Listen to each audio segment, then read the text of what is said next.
Good morning. Let's talk about the Svartpilen 401. I've now got over 1,200 miles on it.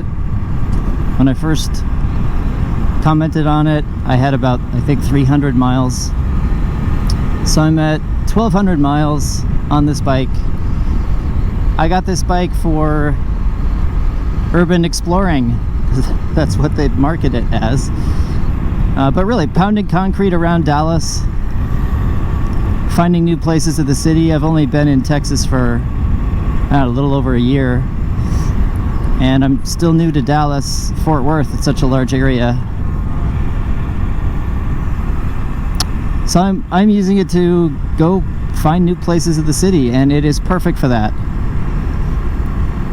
Would I get it again as my first bike? Yes, absolutely I would. It is amazing. It is so much fun. I have still not maximized my fun with this bike.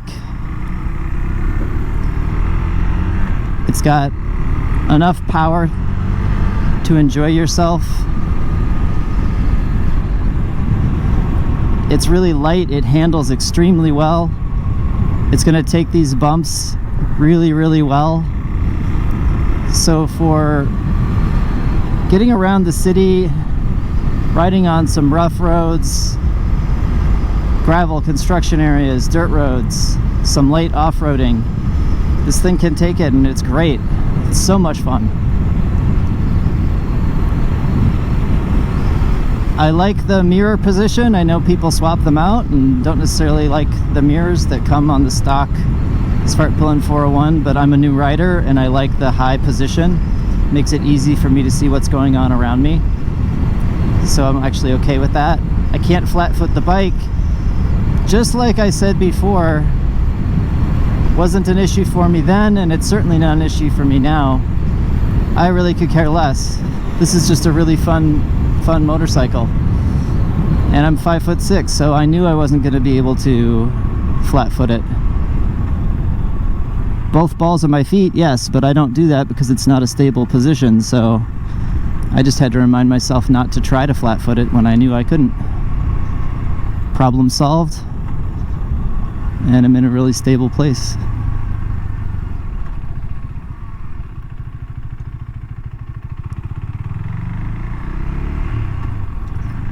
Tank size, I understand a little bit more now why people complain about the overall tank size.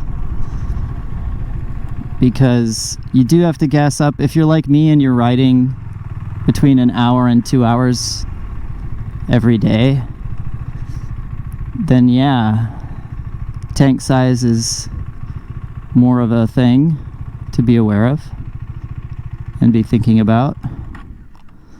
Most certainly. So yeah, tank size. Sometimes wish it had a little bit more range, but that's fine. I love the knobby tires. I love the way that this has been able to get me around town. Ground clearance, I mean, I haven't done any off-roading, so it's fine. I haven't had any issues with the low ground clearance. If you were going to take it off-road, that would be a concern maybe. I didn't talk about the display. I do wish that the display itself just had a little bit more contrast and really popped. It's functionally fine. I have no issues with that. But I do wish that the display maybe had a little bit more contrast to it so it stood out. But, I mean, if you're going to complain about something, nitpicking, right? So, yeah, seat height is great. It's a great bike for me. You could get a lowering kit. I don't think you need it. It's just about getting comfortable. Brakes really well. I've been practicing braking at higher speeds, and yesterday I had to slam on the brakes because a car pulled out in front of me on Clarendon. And I mean, I know the road really well, so I kind of know where those cars are potentially going to be. So I was ready for it, but also I had practice, so but the brakes are great. Haven't had any issues there.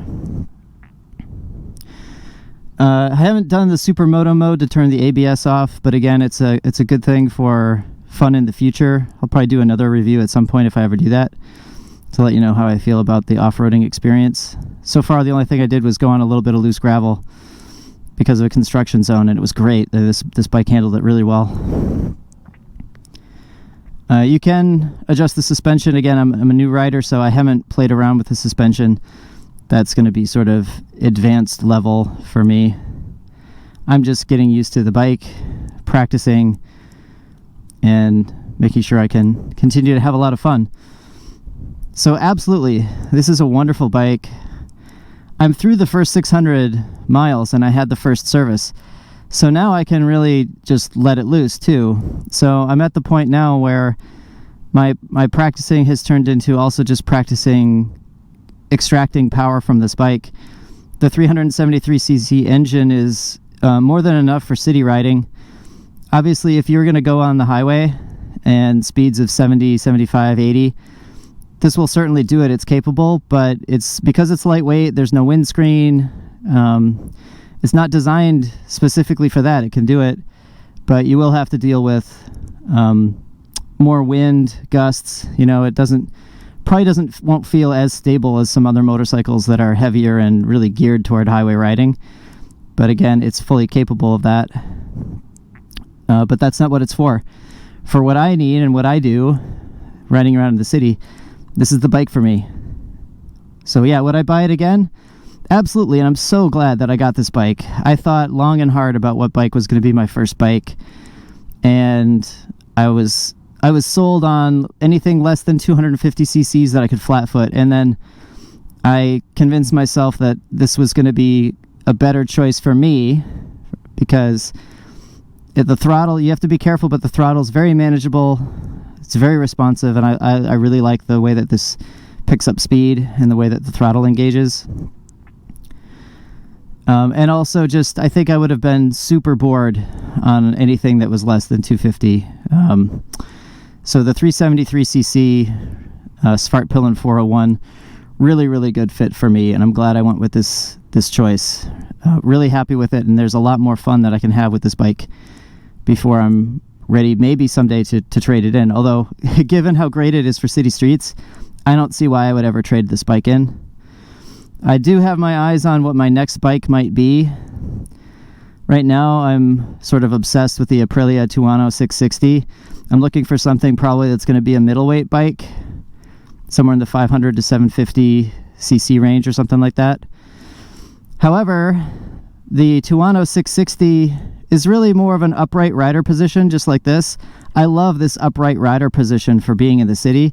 So the Svartpilen, again, with those high handlebars on the Svartpilen, not the Vitpilen, but the Svartpilen with those higher handlebars, really, really easy for getting around town. So I really love that rider position.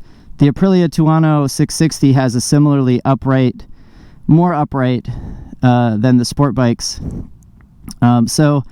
It's almost like, it almost is more of a city bike.